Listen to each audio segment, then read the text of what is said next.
There's a Greek word, in fact, desidaimonia, which means fear of the gods or respect for the gods. And this was a positive thing.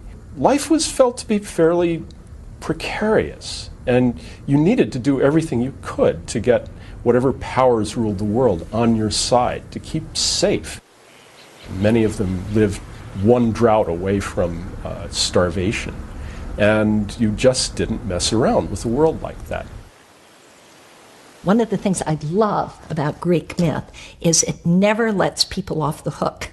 It never says, this happened because the gods made it happen. It's our fault if we can just understand why. It's sort of I think, a difficult world to exist in. In a difficult world, people often look for a hero, someone to bring deliverance from a life seemingly filled with adversity. Some believe a child born of a Greek god and an earthly woman prefigures the appearance of Christ. Was this destined to happen?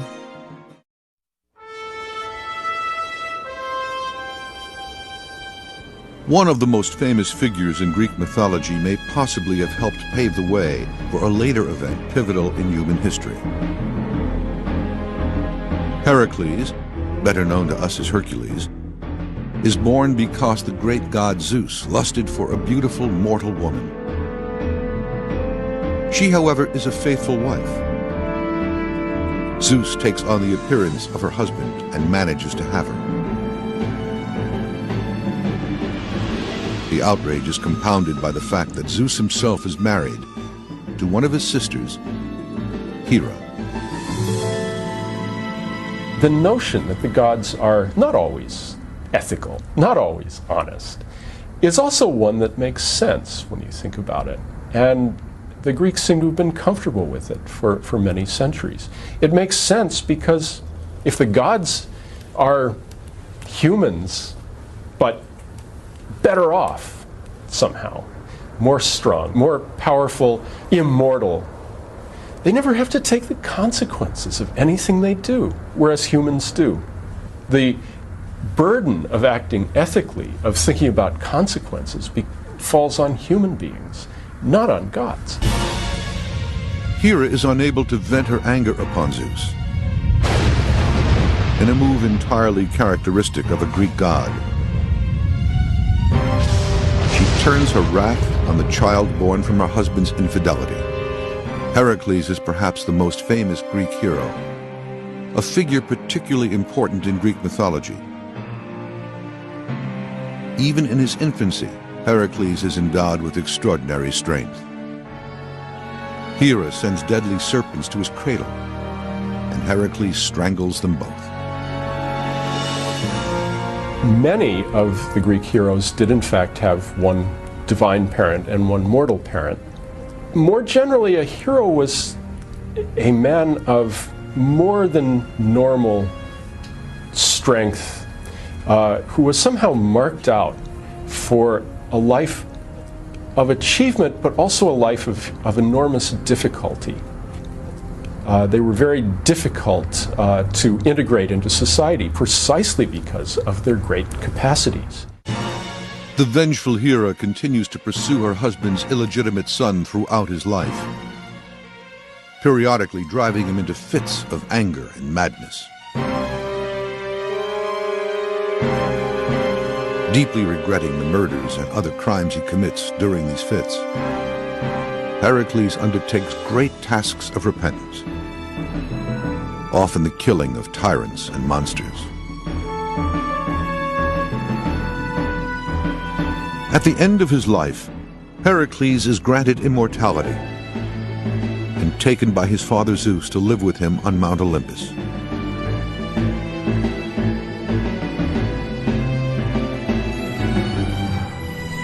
And thus, the story of Heracles may have paved the way for the Apostle Paul, who brought word of a new faith to the Greeks centuries later. They had a story of a son of God, Heracles, who suffered and died and then went through an apotheosis, himself went up to Olympus, And so the story of another son of God who suffered and died and went to heaven would not be all that unfamiliar. In the same way, the notion that a God could take on human form and look exactly like one of us was completely acceptable to a pagan Greek audience. And so early Christianity proceeded in Greece and struck roots in Greece quite easily. Not quite a Christ figure, but elements of that, because it was someone who through toil and suffering and labor and loyalty achieved divinity. While Heracles is unique, he is only one of many heroes who walked among the Greeks. There are Achilles and Ulysses, great warriors of the Trojan War, and Theseus, whose feats include killing the dreaded Minotaur, the creature that feasted on the flesh of Greek youths. But heroes did not have to be offspring of the gods, nor were they necessarily heroic in today's terms, risking grave danger for the sake of others. For the ancient Greeks, a hero was someone who broke the bonds of ordinary life, regardless of the consequences. It's not necessary that a hero be descended from a god or a goddess. It's not necessary that a hero even do something good in life. And so achievement is more doing something extraordinary and being recognized for it. Now, the extraordinary thing that a hero could do could even be killing a number of the enemy or killing people in his own community in such a strange fashion that the gods have to be consulted. So the heroes are dangerous, unusual individuals, extraordinary but not necessarily extraordinarily good. Heroes really are a projection of what it is to be human on a large scale. They really focus both the great potential of human beings at their best and also the vulnerabilities of humans. Another unlikely hero is Oedipus, who kills his father and marries his mother. Having fulfilled his terrible fate, Oedipus then blinds himself and seeks redemption. It is a story for the ages, speaking to the darker side of feelings between parents and their children. I think there definitely was a thread of Greek culture and of Greek mythology which was interested in the conflict between father and son. Obviously, Sigmund Freud saw this and picked up on it in the story of the Oedipus and the Oedipus complex. And I think there was a thread of generational conflict that the Greeks actually feared but recognized as real at the same time. The story of Oedipus and his parents raises another age-old question. Are the lives of humans preordained? Or do humans have the power to exercise free will?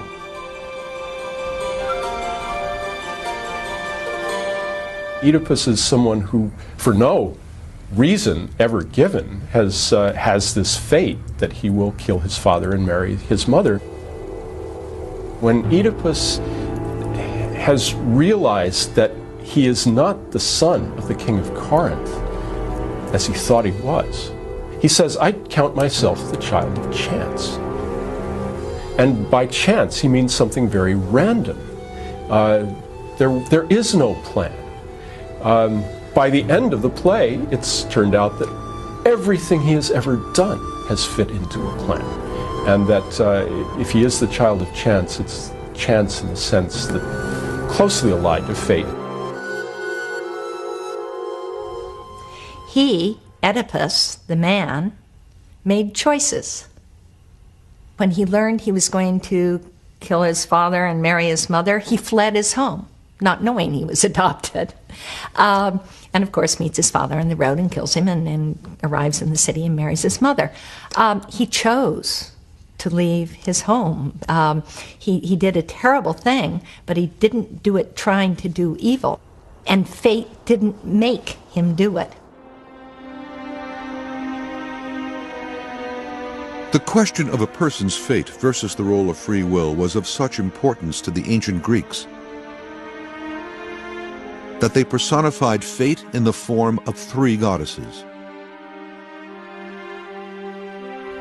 When you read the poetry of Homer, it seems that it goes 2 ways. On the one hand, the Fates are a group of 3 women, Clotho, Lachesis, and Atropos. Their names mean the weaver, the allotter, and not turning back.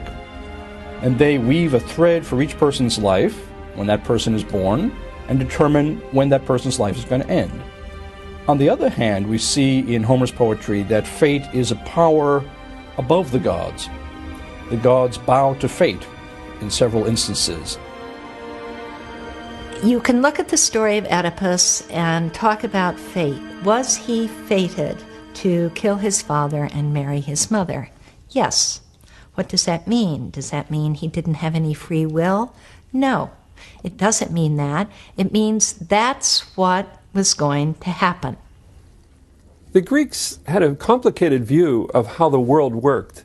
On the one hand, the gods controlled a lot of actions of human beings or had an effect upon it. But yet, the humans also could control their own individual destinies and call a lot of the shots. So there's this funny relationship between what the gods control and what humans control. And you know what? They loved this ambiguity.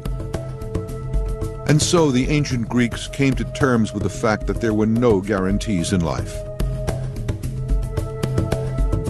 Some of their concerns seem hauntingly familiar today. This consciousness that the Greeks have, that you cannot have too many generations on the earth at the same time, is even expressed in a myth, the myth of the beginning of the Trojan War, which says that the earth was burdened with too many people and cried out to Zeus to relieve her burden. And so Zeus invented the Trojan War to get rid of a lot of people.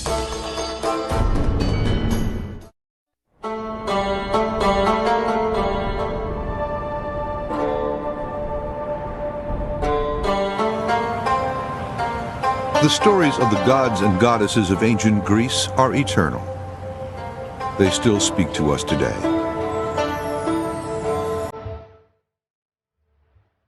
Among the deities were 2 groups of lovely sisters who dwelt on Mount Olympus: the Graces and the Muses. The Graces bestowed beauty, charm, and gratitude on the mortal world. The Muses had a profound impact on how generations since have passed the tales of the gods and the sagas of that long-gone era through oral tradition. From their lofty plane, they descended to the earth, teaching history, astronomy, and the arts. Each one of the 9 muses is associated with a particular subject, usually concerning the arts and sciences. For instance, Clio, the proclaimer, is the one that is associated with epic poetry and is the muse of history. Now, the muses are very well known because we have words like museum, the seat of the muses, that are in contemporary English, and of course Greek. Greek stories are about those things that people regard as important. They wouldn't have persisted if they weren't. I mean, if stories are going to last and be retold for several thousand years, there must be something in them that has meaning for the people who hear them across generations. Evidence of the divine was everywhere. To the Greeks, the gods were as real as the fields they tilled and the families they raised. The number of little shrines that would be all around the city, the number of dedications to gods in big sanctuaries, really does speak to a pretty strong belief in them. Life was felt to be fairly precarious, and you needed to do everything you could to get whatever powers ruled the world on your side, to keep safe. From cradle to grave and from season to season, every phase of human life was intertwined with the gods.